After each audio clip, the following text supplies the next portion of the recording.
Marital relationships are very complex. Imagine that two sinners with two different sets of backgrounds enter into a contract relationship with each other, a covenant with each other, to live under the same roof for the rest of their lives. That invites problems. That invites complexity. That invites difficulty. Marriage is hard work. Marriage is not easy. And when a divorce is involved, the situation becomes even more grave. Hi, I'm Dr. Chuck Betters with MARKINC Ministries. Someone has raised this question. I am a single parent of two teenage girls. I divorced my husband 5 years ago because he severely beat me. I have now met a man that loves the Lord and loves his kids, and I believe he would make a wonderful father for my girls. His ex-wife was unfaithful to him. Biblically, are we allowed to remarry? Would you recommend it? This is a very difficult question to answer without knowing your entire situation.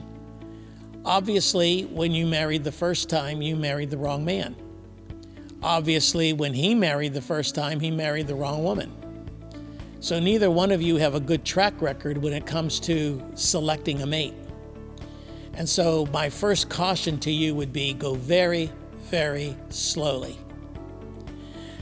You have married a man who eventually you divorced because he beat you.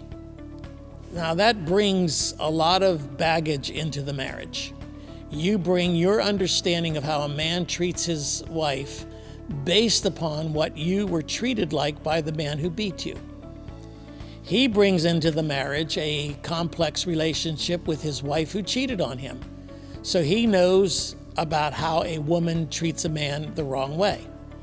Now, you're supposed to come into this context and look at, well, he loves my kids and I love his kids, and he would make a great father and I would make a great mother, and you think that's enough.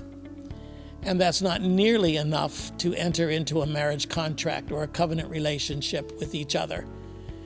The reason being, you have so much baggage between you. He has the bags, you have the bags, they have to be unpacked. And the only way they can be unpacked is to address the question of what happened in the first marriage.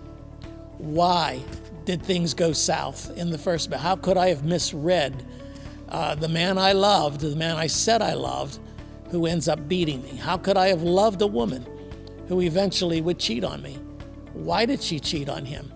What dynamic was present in their marriage that led to this fracture?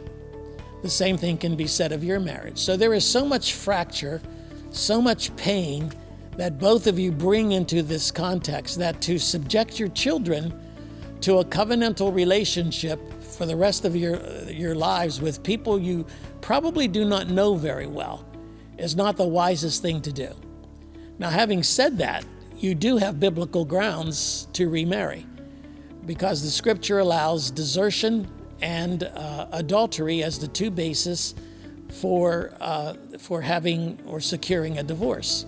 And remarriage is permitted under those circumstances, but only in the Lord.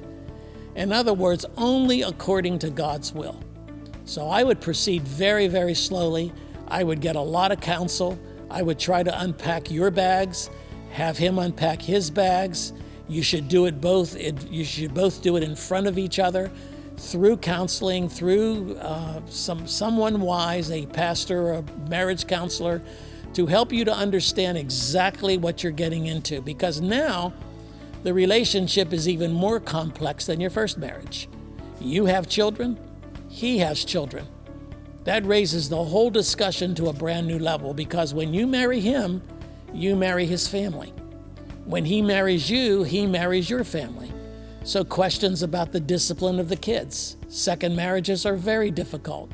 And usually the problems in a second marriage revolve around the treatment of the step-parent with the stepchild. And so I would say proceed very, very carefully. You are allowed biblically to marry, but only in the Lord. And I would say that only in the Lord doesn't merely mean that you marry a Christian, because you can marry a Christian who's the wrong choice. Marrying in the Lord means you marry according to his will. You marry according to his total purpose for both of you. And that's going to take some careful investigation. I hope this helps.